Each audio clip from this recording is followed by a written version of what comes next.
से ही भारत की विकास की संभावनाओं पथ में रखते की संभावनाओं को ध्यान में रखते हुए योजना आयोग का गठन किया गया था। योजना आयोग का गठन 1950 के दशक में एक सरकारी संकल्प के माध्यम से हुआ था। सरकार ने स्वयं एक मंत्रिमंडल में प्रस्ताव लाया, एक कंसेप्ट लाया कि हमें राष्ट्र के विकास के लिए एक योजना आयोग का गठन करना है। और योजना आयोग के गठन करने के पीछे का मंतव्य यह था, उद्देश्य यह था कि भारत 1948 में 15 अगस्त 1947 को भारत स्वतंत्र हुआ। भारत में जनसंप्रभुता, पॉपुलर सोसाइटी थी। पास स्टेट के कितने तत्व होते हैं, एलिमेंट्स हैं। नेसेसरी एलिमेंट में टेरिटरी है, भूक्षेत्र, और सरकार है, और उससे सबसे जरूरी है उस सॉवरेंटी। तो हमारे पास सॉवरेंटी नहीं थी, और जैसे ही हमारे पास सॉवरेंटी प्राप्त होती है, जब हम संप्रभु राज्य बनते हैं, एक सॉवरेन स्टेट बनते हैं, तो सॉवरेन स्टेट बनने के साथ ही भारत की विकास की कहानी लिखी जाने लगी। येन केन प्रकार ने हमने विकास के लिए अपना मार्ग प्रशस्त किया, और विकास के लिए हमने जब अपना कदम उठाया तो दुनिया में विकास के लिए मेरे भारत के सम्मुख दो आदर्श थे। एक आदर्श था सोशलिस्ट, जिसे मार्क्सियन आइडियोलॉजी कह सकते हैं। एक रूस का मॉडल था दुनिया के विकसित होने में, विकास की ओर अग्रसर होने में। और दूसरा मॉडल था हमारे पास, वह मॉडल था हमारे पास पूंजीवाद का मॉडल था, कैपिटलिज्म का मॉडल था, जो पूरे यूरोप का और अमेरिका का मॉडल था। भारत ने अपना ढांचागत विकास करने के लिए, अपने इंफ्रास्ट्रक्चर को डेवलप करने के लिए सोवियत संघ की संरचना का लगभग अनुसरण कर लिया। और मुझे यह कहने में संकोच नहीं है कि यह सोवियत संघ के मॉडल के अनुसरण करने के पीछे हमारी तत्कालीन सरकार और उसके अगुआ, उसके नेता और हमारे प्रधानमंत्री पंडित जवाहरलाल नेहरू का प्रभाव था। पंडित नेहरू एक लिबरल क्या कह सकते हैं, पॉलिटिशियन थे, प्राइम मिनिस्टर, उदारवादी थे। लेकिन उनके उदारवाद पर समाजवाद का, विशेष रूप से वैज्ञानिक समाजवाद, साइंटिफिक सोशलिज्म का व्यापक प्रभाव था। और इसलिए हम लोगों ने सोवियत संघ को आधार बनाया। पूर्णतः मैं नहीं कह सकता कि वो सोवियत संघ का मॉडल था, लेकिन विकास के लिए जो ढांचागत विकास था, उसमें हमने लक्ष्य रखा कि हम अपने विकास को प्राप्त करेंगे, इंफ्रास्ट्रक्चर को प्राप्त करेंगे, बनाएंगे। हम सड़क बनाएंगे, बिजली, स्वास्थ्य बनाएंगे, पानी उपलब्ध, इंफ्रास्ट्रक्चर माने वो मूलभूत संरचनाएं, मूलभूत सुविधाओं की प्राप्ति, जिसे राज्य को प्राप्त करना, क्योंकि अंततः हम वेलफेयर स्टेट। भारतीय संविधान के किस भाग में वेलफेयर स्टेट की परिकल्पना की गई है?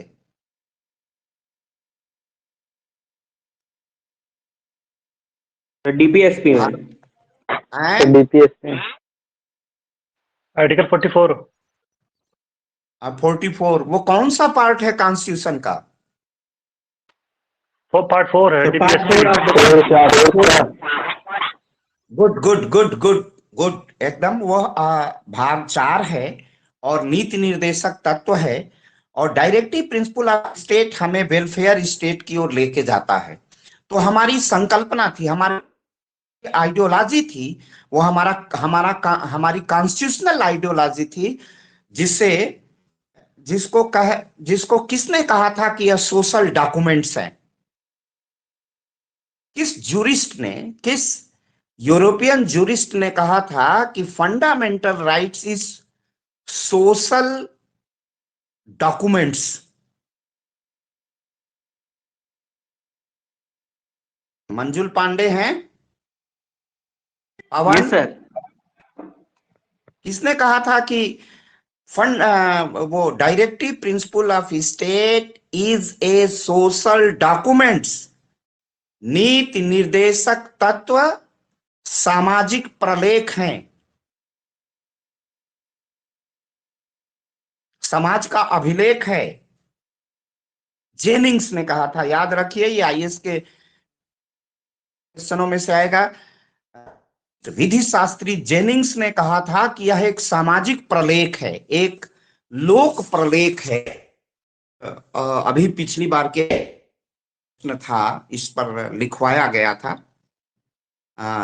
वो बड़े प्रश्न में था, निबंधात्मक था। तो यह एक सामाजिक प्रलेख था जो हमारे सामने था, और हमें अपनी भारत को इंफ्रास्ट्रक्चर, भारत के इंफ्रास्ट्रक्चर में वृद्धि करने के लिए आधारभूत संरचना माने बिजली, सड़क, पानी, स्वास्थ्य,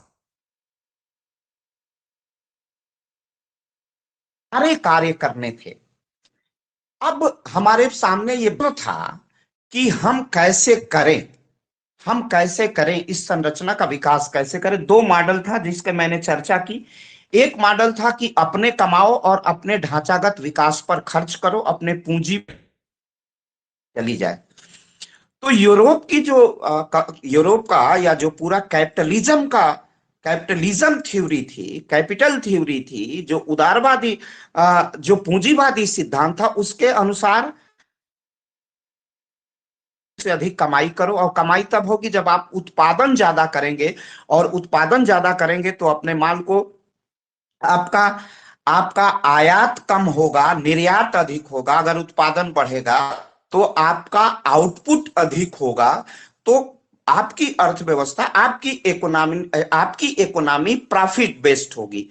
लेकिन भारत की इकोनॉमी प्रॉफिट बेस्ड नहीं थी, हम इंफ्रास्ट्रक्चर के क्षेत्र में खर्च कर रहे। तो इसीलिए जब हम वेलफेयर स्टेट का कॉन्सेप्ट लेके 1950 के दशक में चलना प्रारंभ किए, तो हमने अपनी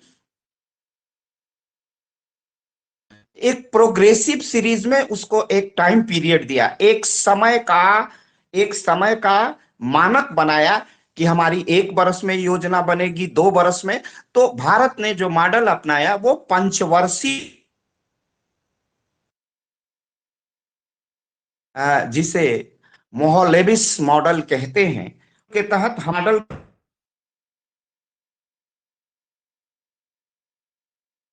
के निर्माण की प्रक्रिया में, मैं ये नहीं कहता, या कोई भी, हमारा कोई भी विद्यार्थी या हम यह प्रतिदावा नहीं करते हैं कि भारत का विकास नहीं हुआ। भारत की पूंजी में पूंजी तो लगी, लेकिन पूंजी के अनुसार पूंजी में आवश्यक वृद्धि नहीं हुई। हमारे पास पूंजी, तो हम वेलफेयर पर ज्यादा खर्च नहीं कर सकते थे, और उसमें हमारा भाई भतीजावाद और भारत के सम्मुख एक गंभीर समस्या उत्पन्न कर दी थी, क्योंकि हमने खर्च अधिक किया, उत्पादन कम किया, हमने निर्यात कम किया, हमने आयात अधिक किया। तो निर्यात और आयात में, जब हम निर्यात अधिक करेंगे, आयात कम करेंगे, तो हमारी अर्थव्यवस्था लाभ की अर्थव्यवस्था, हम बेचेंगे ज्यादा, उत्पाद ज्यादा करेंगे, निर्यात ज्यादा करेंगे, आयात कम में, तो हमारी अर्थव्यवस्था लाभ की अर्थव्यवस्था होगी। लेकिन हुआ क्या, जब हमने पंचवर्षीय योजनाएं लगाई, तो हमारी अर्थव्यवस्था लगातार घाटे की अर्थव्यवस्था बननी गई। हमने सड़कों से कोई प्रॉफिट नहीं हुआ। हमने सारा काम किया तो केवल डोमेस्टिक किया, आंतरिक अर्थव्यवस्था के संचालन के लिए काम करते रहे। हम सड़कें बनाते रहे, बिजली बनाते रहे, रेल बनाते रहे, पुल बनाते रहे, स्वास्थ्य सुधारते रहे, आवास देते रहे, सब कुछ करते रहे, लेकिन ये प्रॉफिट ओरिएंटेड नहीं था। यह अर्थव्यवस्था के लिए घाटे का कारण बना, क्योंकि हम लोग लाभ केंद्रित अर्थव्यवस्था की चिंता नहीं करते थे। इसीलिए अर्थव्यवस्था लगातार घाटे की चली गई। जब देश आजाद था तो ₹1 की कीमत $1 के बराबर था, लेकिन आज डॉलर के मुकाबले रुपए की स्थिति क्या थी? इसी घाटे की अर्थव्यवस्था, आप का लगातार अवमूल्यन होता गया, आपकी मुद्रा संकुचित होती गई विश्व के मुद्राओं के समानांतर। वो इसलिए संकुचित होती गई कि आपने अर्थव्यवस्था में अर्थव्यवस्था में जान नहीं फूंकी, आपने अर्थव्यवस्था में प्राण नहीं फूंका, प्राण का संचार नहीं किया। आप लगातार, आपका घाटा अगर मान लीजिए 10,000 करोड़ का हुआ तो आपने 10,000 करोड़ की नोट तो छाप दी, लेकिन जो आपका रियल इस्टेट था, जो आपकी मौलिक पूंजी थी, वो घाटे की ओर बढ़ने लगी। तो यही कि योजना आयोग का निर्माण किया गया था देश के विकास के लिए। और देश, आप सब जानते हैं, मंजुल, पवन और मेरे सारे विद्यार्थी, हम लोगों ने इसी में डिस्कस किया है कि इंडिया स्टेट, हम संघ भी थे। हमारी परिकल्पना थी, एक सुदृढ़ संघ की परिकल्पना हम लोगों ने की। संघ की परिकल्पना तो हमने की थी, लेकिन एक सुदृढ़ संघ की परिकल्पना के साथ भारत में स्थिति ये थी कि कांग्रेस पार्टी ही पूरे देश में राज करती थी। उसकी केंद्र में भी सरकार थी, जैसा आज के प्रधानमंत्री और मुख्यमंत्री जी हमारे उत्तर प्रदेश के लोग कहते हैं, डबल इंजन की सरकार। उस जमाने में भी डबल इंजन की सरकार थी। और उस डबल इंजन की सरकार ने, बाद में कांग्रेस का तिलिस्म टूटता है। कांग्रेस के मंच, कांग्रेस कोई पार्टी नहीं थी, कांग्रेस एक मंच थी। इसको बड़ी बारीकी से ध्यान से सुनिएगा। ये पूरी मैं कहानी योजना आयोग से नीति आयोग के परिवर्तन की प्रक्रिया का पूरा दस्तावेज आपके सामने प्रस्तुत कर रहा हूं, उसी का डॉक्यूमेंट्स प्रस्तुत कर रहा हूं, क्योंकि हर चीज का इतिहास होता है। और नीति आयोग का जो पूर्ववर्ती योजना आयोग था, उसका किस प्रकार कन्वर्जन हुआ, इसको हम लोग सही परिप्रेक्ष्य में जान के इसके ऐतिहासिक तथ्यों की विवेचना करना अनिवार्य हो जाता है। ऐतिहासिक तथ्यों की विवेचना अनिवार्य हो जाती है। तो वहां से हम चले थे, हमने योजना बनाई थी। लेकिन मैं अभी बता रहा था कि कांग्रेस एक मंच थी जिसमें ब्राह्मण भी था, दलित भी था, जिसमें हिंदी भाषी भी था, कोंकणी भाषी भी था, उसी पर तमिल था, मलयालम था, तेलुगु, सारे लोग और सारे जाति मत मतांतर पंथ के लोग उस कांग्रेस के मंच पर थे। कांग्रेस जब तक इस प्रक्रिया को समेकित करने में, इंटीग्रेट करने में कांग्रेस पार्टी सफल रहती है, तब तक कांग्रेस की हुकूमत, कांग्रेस की सरकारें केंद्र में और राज्यों में भी बनती रही। लेकिन कहीं से तेलुगु विड्डा, तेलुगु स्वाभिमान का नारा आता है। और उसके पहले ही ब्राह्मण विरोधी राजनीति ने जो जिस पेरियार ने स्वतंत्रता आंदोलन में ही किया था, उसके बाद दक्षिण भारत में जो आंदोलन हुए, भाषा का आंदोलन हुआ, क्षेत्रीयता का आंदोलन हुआ, जातीयता का आंदोलन हुआ, दलित उत्कर्ष का आंदोलन हुआ, इन आंदोलनों ने कांग्रेस पार्टी की नींव हिला दी। और कांग्रेस पार्टी जब कमजोर हुई तो कई राज्यों में गैर कांग्रेसी सरकारों का गठन हुआ। उसमें थानु पिल्लई की केरल की प्रथम सरकार थी, जो लोहिया जी और आचार्य नरेंद्र देव की पार्टी थी, जिसके अध्यक्ष मामा बालेश्वर दयाल जोशी जैसे धुरंधर समाजवादी थे, और उसके महासचिव डॉक्टर राम मनोहर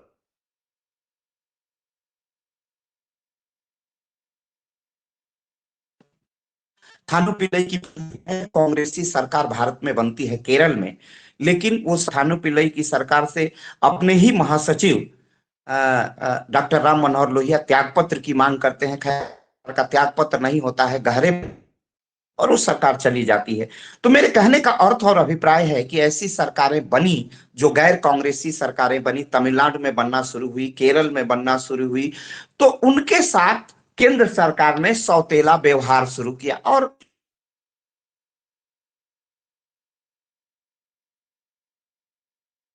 एक टाइप में कार्य करने वाला नहीं था, बल्कि पूरी तरह एक योजना पूरे भारत के विकास के लिए, संतुलित विकास के लिए, भारत के समाज के लिए एक योजना का ढांचा तैयार।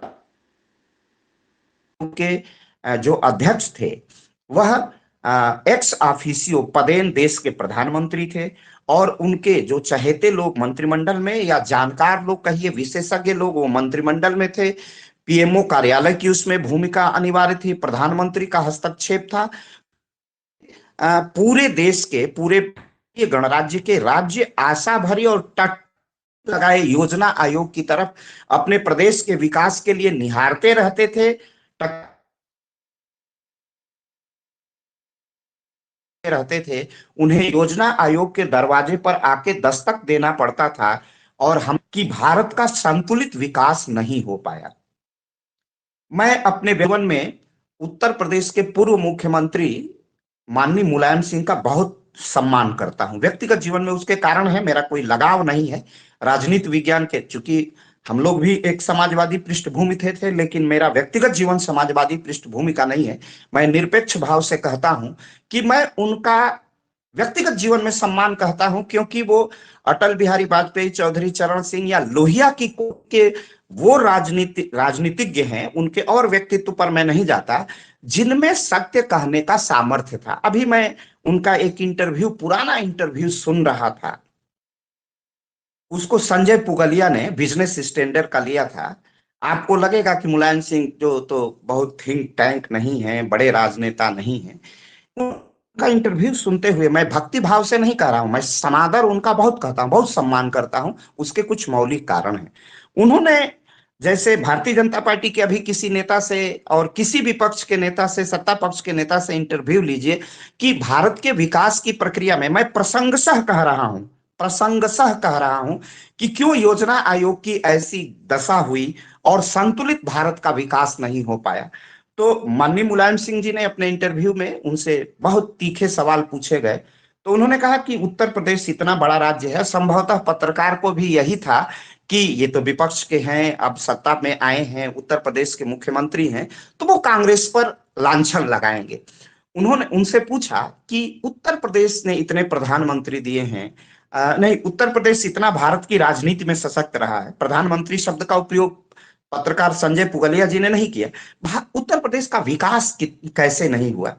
बड़ी मर्म और प्रशासन की मूल संवेदना को पकड़ते हुए मुलायम सिंह जी ने कहा कि मेरा मानना है कि भारत में अनेक 18 वर्ष तक पंडित नेहरू रहे, वो उत्तर प्रदेश से थे, इंदिरा जी थी, वो उत्तर प्रदेश से थे, जब वो पंडित शास्त्री जी उत्तर प्रदेश से थे, कई वो चंद्रशेखर जी उत्तर प्रदेश से, विश्वनाथ प्रताप सिंह जी उत्तर प्रदेश से। तो उत्तर प्रदेश के, उन्होंने देखिए राजनीति की नब्ज को पकड़ते हुए क्या शानदार बात कही। उन्होंने कहा कि भारत की राजनीति की एक समृद्ध परंपरा रही है कि जिस प्रदेश का मुख्यमंत्री या प्रधानमंत्री, जिस प्रदेश का प्रधानमंत्री होता है, उस पर पक्ष और विपक्ष का कोई आरोप न लगे, इसलिए वह अपने प्रदेश के विकास के लिए अत्यधिक योजनाओं का खजाना नहीं खोलता है, या और ये भारत की परंपरा रही।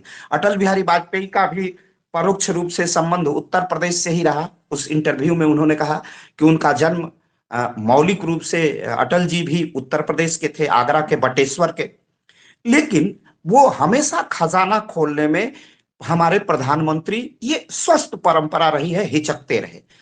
और जो उत्तर प्रदेश की नौकरशाही थी, इसी राजनीतिक आइडियोलॉजी का अनुगमन करती थी। भारत के, हमारे उत्तर प्रदेश के जितने आईएएस अफसर, जब नौकरशाही के लोग केंद्र में जाते थे और बड़े पदों पर, जिम्मेदार पदों पर नियुक्त होते थे, तो वो भी अपने प्रदेश के लिए कम सोचते थे।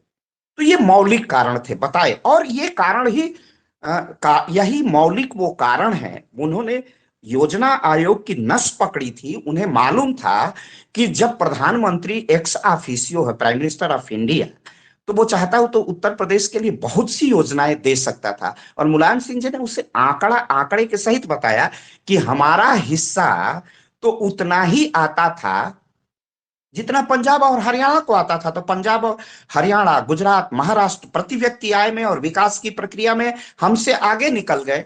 बिहार, उत्तर प्रदेश, जिससे ज्यादा मंत्री और सांसद थे, हम लोग पिछड़ते गए, वो मौलिक कारण था। और उन्होंने स्वयं स्वीकार किया,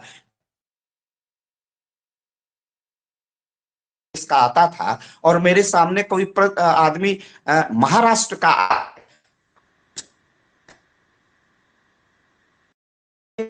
था, तो कहीं मेरे ऊपर पक्षपात का आरोप न लगे। ये मौलिक कारण माननीय मुलायम सिंह जी ने बताया था। और इसी के साथ उन्होंने एक और बहुत मौलिक कही, और वो उसका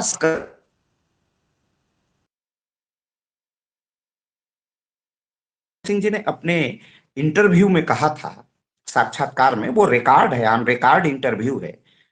उन्होंने अपने साक्षात्कार में कहा कि उत्तर प्रदेश या कहीं भी ये असंतुलित विकास का एक और कारण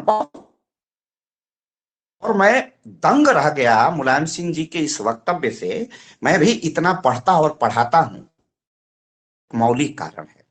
दूसरा मौलिक कारण उन्होंने बताया कि जो उत्तर भारत की राजनीति है और जो दक्षिण भारत की राजनीति है, या पश्चिम भारत या भारत के अन्य प्रांतों, जो हिंदी बेल्ट जिसे हम काउ बेल्ट कहते हैं, काउ बेल्ट के अलावा दूसरी जो प्रदेशों की राजनीति है उसमें बड़ा अंतर है। अंतर क्या है?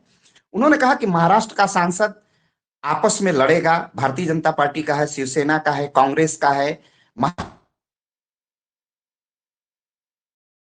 का है, वो शरद पवार वाली राष्ट्रवाद, आपस में लड़ेंगे। लेकिन जब प्रश्न प्रदेश के विकास का आएगा तो सारे लोग एक प्लेटफॉर्म पर खड़े होकर के अपनी पूरी संख्या बल के साथ, चाहे संसद हो या संसद के बाहर, महत्वपूर्ण मंत्रालय के मंत्रियों को घेर लेते हैं, नैतिक दबाव देते हैं और अपने योजनाओं का विशेष योजनाओं के लिए धनराशि के आवंटन करने में सफल होते हैं। ये दूसरा मौलिक कारण उन्होंने जो पॉलिटिकल कल्चर का डिफरेंस बताया वो बड़ा महत्वपूर्ण। फिर दूसरी बात कहा कि अभी केरल में चले जाइए, कृष्णा और कावेरी नदियों के जल बंटवारे पर कर्नाटक आंध्रा, उस समय का आंध्रा, आज का तेलंगाना आंध्र प्रदेश, और तेलंगाना, आंध्र प्रदेश, तमिलनाडु, पांडिचेरी और कर्नाटक आपस में लड़ते हैं।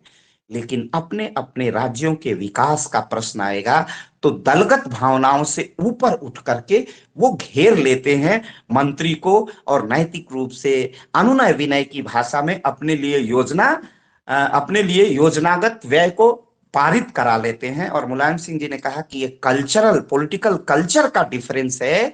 और उत्तर प्रदेश के लोग तैयार ही हैं कि हम पर आरोप न लगे, बिहार के लोग तैयार हैं कि हम पर आरोप न लगे, तो वो जो भी केंद्रीय मंत्री की भूमिका में होता है वो अधिक से अधिक धन का आवंटन उस राज्य के लिए कर देता है।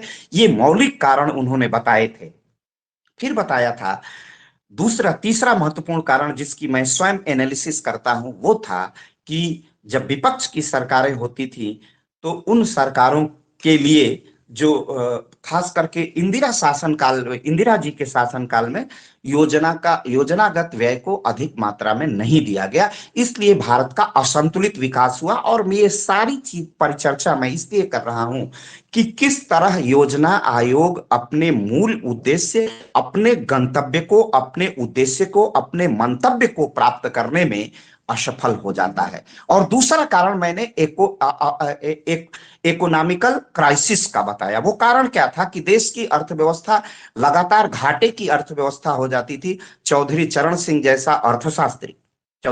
जी जैसा बड़ा किसान नेता और अर्थशास्त्री, डॉक्टर राम मनोहर लोहिया जैसा अर्थशास्त्री, राजनीतिज्ञ, दूरदृष्टि वाला राजनीतिज्ञ, और नारायण दत्त तिवारी जैसा भारत के कई बार वित्त मंत्री रहे, ऐसे वित्त मंत्री, उत्तर प्रदेश के 4 बार मुख्यमंत्री रहे, 4 बार का सौभाग्य मायावती जी को और मुलायम सिंह जी को भी है। तो इन लोगों का कहना था, मुलायम सिंह जी जो कहलाते हैं और नारायण दत्त तिवारी जी ऑन रिकॉर्ड सदन में कहते हैं, पार्लियामेंट के पटल पर कहते हैं कि घाटे की अर्थव्यवस्था विकास की अर्थव्यवस्था है। माने कल्याणकारी अर्थव्यवस्था में अगर हम जितना पैसा इंफ्रास्ट्रक्चर में लगाते हैं उतना देश का विकास होता है। लेकिन इस घाटे की पूर्ति कहां से हो गई, इस पर भारत सरकार और समाजवादी अर्थव्यवस्थाएं मौन रही। और एक समाजवादी प्रधानमंत्री चंद्रशेखर ने ही देश को दुर्दिन में जाने से बचाया, और एक कांग्रेसी प्रधानमंत्री पामुल रापति वेंकट नरसिंह राव, पिब्बी नरसिंहा राव ने देश की अर्थव्यवस्था का उदारीकरण, आवश्यकता नहीं, भारत की व्यवस्था उदारीकरण बन गई थी। क्योंकि इन 50-60 वर्षों में जो घाटे की अर्थव्यवस्था थी उससे भारत का बास्केट मार्केट रिक्त हो गया था, विदेशी मुद्रा भंडार समाप्त हो गया था। भारत के सामने इकोनॉमिकल क्राइसिस और इकोनॉमिकल क्रेडिबिलिटी का प्रश्न, भारत की आर्थिक विश्वसनीयता का साख का प्रश्न था कि भारत को किस प्रकार आर्थिक साख की बचाई जाए। एक व्यक्ति के जीवन में, हम लोग, आपके जितने मित्र हैं, आप मित्र से पैसा लेते हैं, 50 रुपये, 20 रुपया, 2000, 3000, मित्र से पैसा लेता है, और जब तक वह कर्ज को लौटा, उनको मित्र से जो लिया गया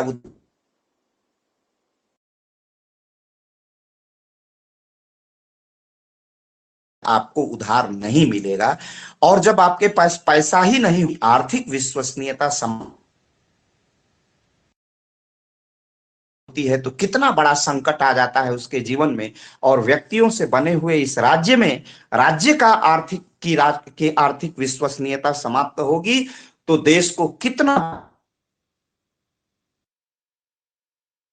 प्रश्न आपके सामने खड़ा होगा, और उसी के लिए बनाया गया है। और ईश्वर करें 360 का कभी प्रयोग नहीं हुआ है और न होगा। होना चाहिए, वो 1990 में आ गई थी, लेकिन एक चतुर सुजान, और हम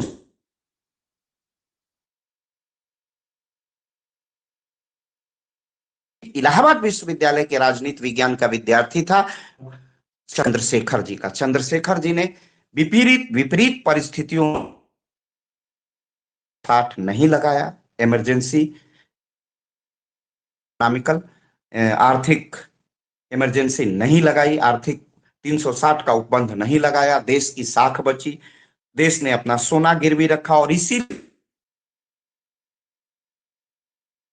पर आईएमएफ, इंटरनेशनल मॉनिटरिंग फंड की, जिसमें हम उससे कर्ज लेते हैं, बड़ा 100 रुपया देता है, 85 रुपया सूद लेता, वार्षिक महंगे हमने कर्ज लिए। और माना जाता है, अर्थशास्त्र के विद्यार्थी मेरे जानते होंगे कि जितना अर्थव्यवस्था पर दबाव, उत्पादक अर्थव्यवस्था हो जाती है, और यह सूद भी उसका लौटा देती है। इस प्रकार यह जो लोग निकल गया, भारत आर्थिक संकट के दौर से गुजरा। और ये सारे कारण मैंने जो गिनाए के विफलता के कारण था, क्योंकि योजनाएं कभी भी फलीभूत नहीं होती थी। भारत ने लक्ष्य रखा कि हम 2010 तक सभी को पेयजल उपलब्ध, शुद्ध पेयजल, नहीं हो पाया। कोई भी लक्ष्य आज तक अपने पूर्ण आयाम को ग्रहण नहीं कर।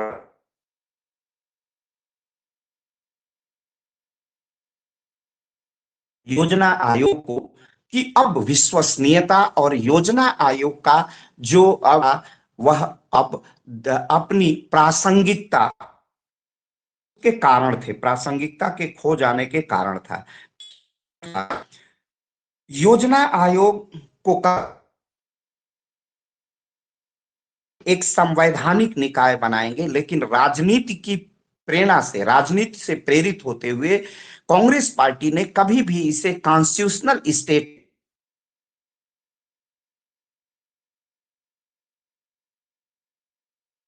में आई एक सरकार किसी काम की है। रूस 1991 में भी टूट गया।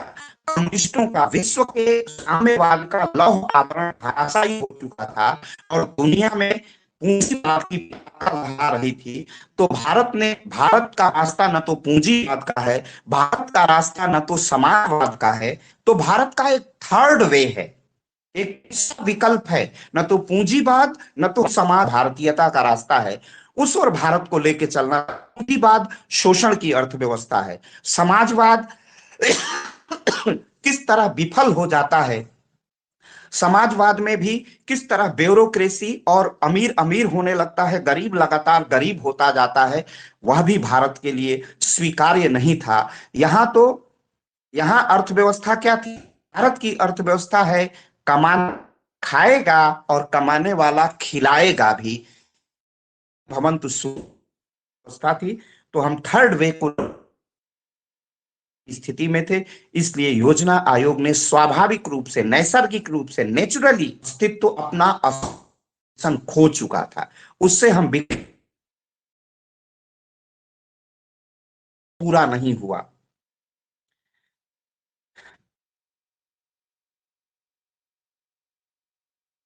लेकिन उसकी विशेषज्ञता राजनीति की भेंट चल गया कि एक व्यापक विशेषज्ञों वाला यह निकाय बनेगा।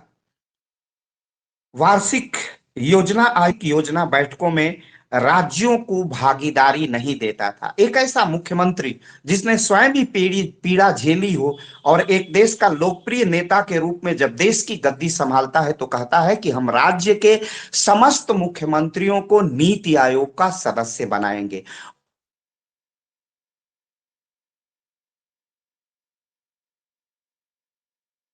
है, चाहे पक्ष की सरकारें हो या विपक्ष की सरकारें, कोई इस विषय पर असंतुष्ट नहीं है, कोई अशोक आरोप नहीं लगाता है, कोई चन्नी आरोप नहीं लगाता है कि हमारा पैसा नहीं मिला, कोई ममता बनर्जी नहीं कहती कि जीएसटी का हमारा भाग कम हुआ है। तो इसलिए पहली बार नीति आयोग, जहां राज्यों का प्रतिनिधित्व ही नहीं था योजना आयोग में, नीति आयोग में राज्यों के प्रतिनिधित्व, विकास के, भारतीय विकास के परिप्रेक्ष्य और संदर्भ में उसके रेफरेंस और को भी राज्यों का कंट्रीब्यूशन श्योर होता है, इंश्योर होता है।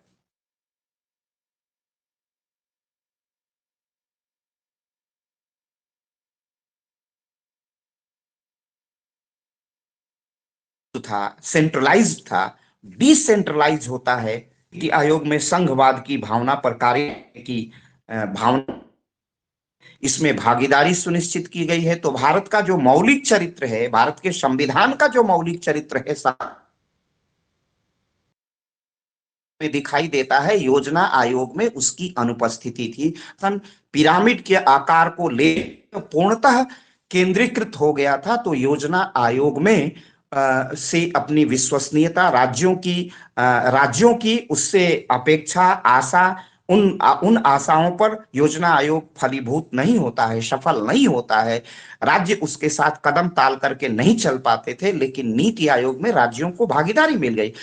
अरुणाचल के मुख्यमंत्री नीति आयोग के पदेन सदस्य हैं, तो वो जाकर के अपनी मांग रखेंगे, क्या क्या काम है, क्या काम नहीं हुआ है, क्या विकास की संभावनाएं हैं। स्वयं किसी से अपना ड्राफ्ट दे करके चुप नहीं रहना, अपने मुंह से अपनी सारी बात प्रधानमंत्री को सुनानी है, योजना आयोग के विशेषज्ञों तक रखनी है कि हमें हिमाचल प्रदेश को टनल कैसे मिलेगा, सुरंग कैसे मिलेगी, ये सारी बातें। अब अरुणाचल, हिमाचल जैसे छोटे छोटे राज्य भी, सिक्किम, गोवा, मेघालय जैसे राज्य भी अपनी बात कहने पर मिला नीति आयोग में। प्रधानमंत्री नीति आयोग के पदेन अध्यक्ष होते हैं, तो स्वाभाविक रूप से विपक्ष की सरकारों को भी प्रधानमंत्री से बात करने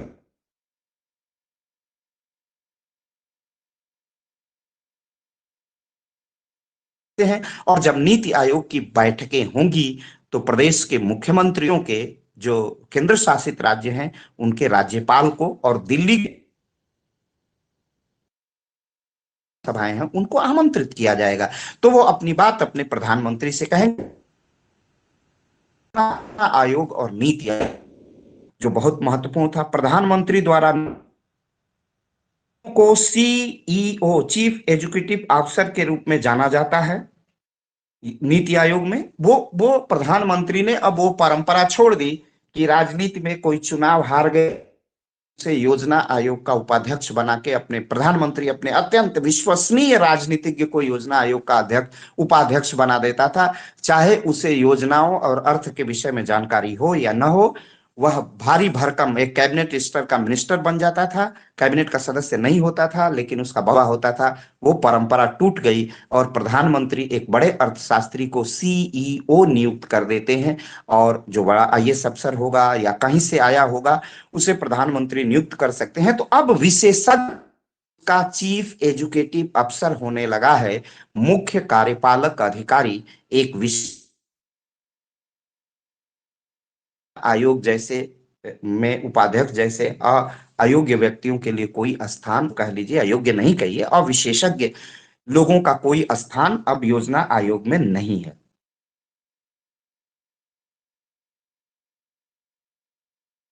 आयोग में है कि बॉटम टू अप, यह बॉटम टू अप पर कार्य करता है। मतलब तलहटी से लेके, निचले स्तर से लेके और ऊंचे स्तर की विकास की योजनाओं उसकी दृष्टि में होती हैं। पहले ऐसा नहीं हुआ करता था। और वहां क्या था, योजना आयोग में टॉप टू डाउन आते थे, वहां प्रधानमंत्री योजना आयोग ने जो तय कर दिया वही होगा। अब मौलिक अंतर क्या है, मौलिक अंतर क्या आया है योजना आयोग नीति आयोग में? मौलिक अंतर ये आया है कि अब राज्यों के मुख्यमंत्री भागीदार हैं। तो अब सुदूर वहां से पीक है, कहां से, मिजोरम से। अब मिजोरम का मुख्यमंत्री, जहां से केवल लोकसभा का एक सदस्य जाता है, उसकी कोई औकात नहीं है देश की राजनीति में, वो मिजोरम का मुख्यमंत्री अपने योजना आयोग के सीईओ और एक्स ऑफिसियो प्राइम मिनिस्टर से सारी योजनाओं पर डिस्कस करेगा। इसका अवसर नहीं मिलता था। मुख्यमंत्री समझा नहीं पाते थे कि हमारे यहाँ तो पनबिजली परियोजनाएं लग सकती हैं, देश की एकता और अखंडता के लिए ऐसा आवश्यक है। जब कॉम्प्रिहेंसिवली, रिस्पेक्टिवली, जब संपूर्णता के पवित्रता के साथ कि देश का बॉर्डर मैनेजमेंट कैसे होगा, और आपकी दृष्टि में, प्रधानमंत्री की दृष्टि में होगा कि अगर हम मिजोरम के मुख्यमंत्री, और मिजोरम बहुत दूर है वहां से, पीकिंग बहुत नजदीक, राष्ट्रीयता और राष्ट्रीयता का भाव सुदृढ़ रहे, इसलिए टच भी उसको स्नेहपूर्ण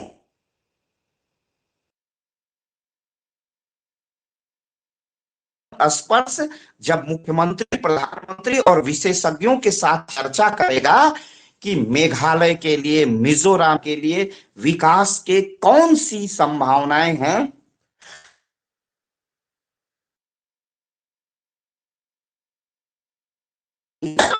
इस पर परिचर्चा होगी। तब जाकर, जब इस पर चर्चा हो, तब जाकर के केंद्र और राज्यों में समन्वित विकास का एक और एक पुल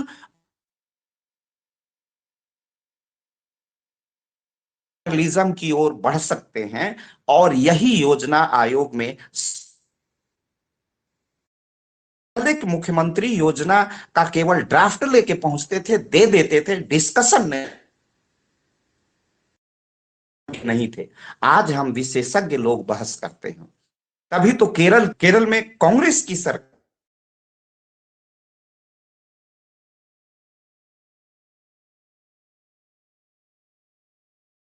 पहले नहीं मिलता था। उड़ीसा में गैर बीजेपी की सरकार है, योजनागत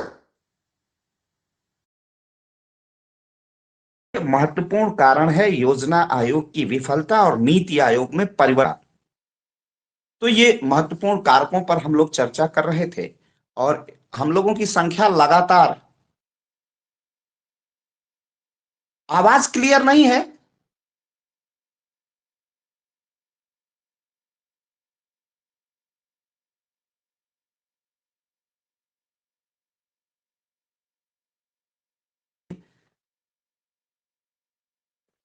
यार हम बोलने के बात पर ध्यान ही नहीं दिए कि,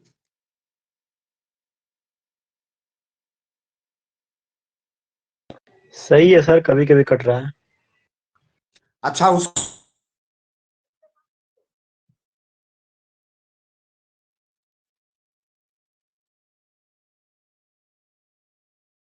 लेकिन रिकॉर्डिंग ठीक होगी, रिकॉर्डिंग आप तक पहुंचेगी।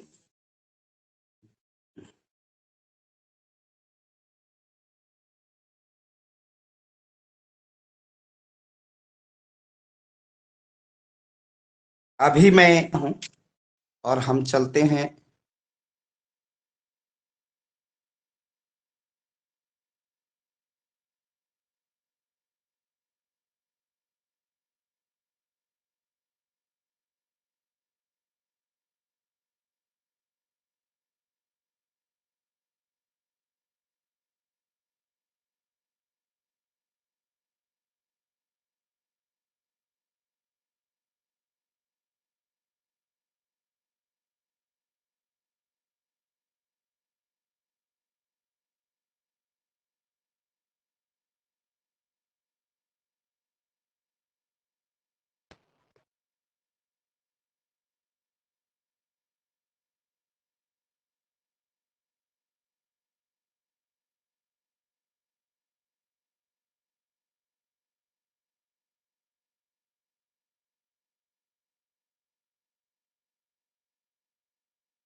मेरी आवाज पहुंच रही है?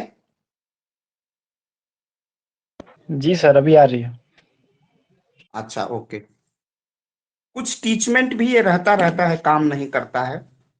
तो मैं आप सबको बता रहा था कि जो नीति आयोग है वह इन्हीं कारणों से इसको बनाना पड़ा, और वो योजना आयोग के वही कारण थे जिससे नीति आयोग को असफलता मिलती है। तो ये महत्वपूर्ण कारकों पर, इसमें एक और महत्वपूर्ण कारक है कि अभी हमने बात किया कि NITI Aayog bottom to top बात करता है, नीचे से ऊपर की ओर बात करता है, और योजना आयोग चूंकि ढांचा एकदम केंद्रीकृत था तो ऊपर से नीचे की ओर बात करता था। दिल्ली ही निर्णय करता था कि किस प्रकार की योजना बनेगी। अब राज्य निर्णय करते हैं कि भारत सरकार की योजना क्या क्या होनी चाहिए, कैसे विकास का एक मॉडल भारत के लिए होना चाहिए। ये मौलिक परिवर्तन है। धन के आवंटन शक्तियां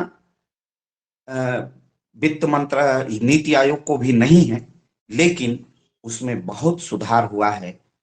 इसी प्रकार धन आवंटित करने की शक्तियां योजना आयोग को प्राप्त थी, नीति आयोग को नहीं है। लेकिन चूंकि प्रधानमंत्री और उनकी कोर टीम बहुत शक्तिशाली होती है, और जो निर्णय नीति आयोग में हो जाता है, मंत्रिमंडल वो धन का आवंटन कर देता है।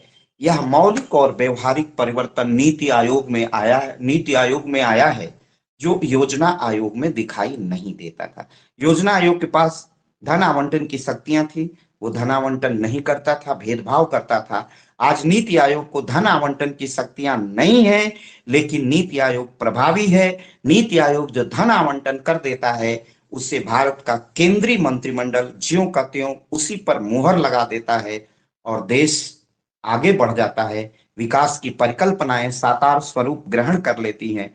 आज देखिए, उन क्षेत्रों में जहां सड़कें नहीं थी, सड़कें तेजी से बन रही हैं। जहां रेल लाइन नहीं थी, वहां रेल लाइनें बिछ रही हैं। जहां पर अपनी सरकार है, दूसरे की सरकार है, उसमें चाहे झारखंड हो, उसमें एक्सप्रेसवे बन रहा है। तो यह नीति आयोग की ही सफलता है।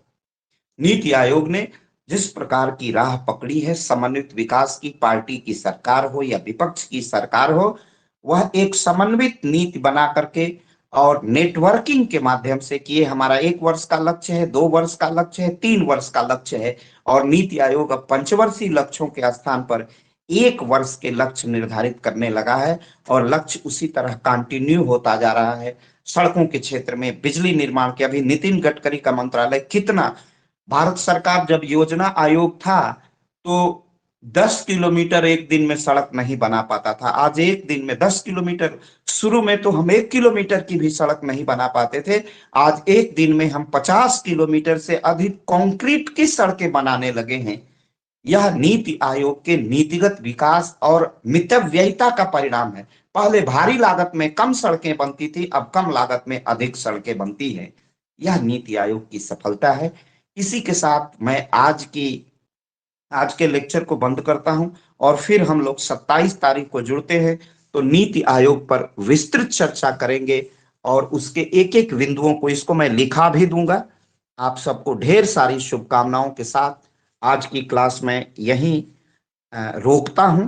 फिर हम लोग 27 तारीख को मिलते हैं। आपको ढेर सारी शुभकामनाएं। गणतंत्र दिवस की ढेर सारी शुभकामनाओं के साथ आप प्रेम से गणतंत्र को मनाइए, राष्ट्रीय चिंतन करिए, और इस पर चूंकि राजनीति विज्ञान के विद्यार्थी हैं तो जरूर विचारण करिएगा, और नीति आयोग पर अपनी चर्चा अवश्य करिएगा। ढेर सारी शुभकामनाओं के साथ आज की क्लास में यहीं समाप्त करता हूं। Thank you sir. Most most welcome.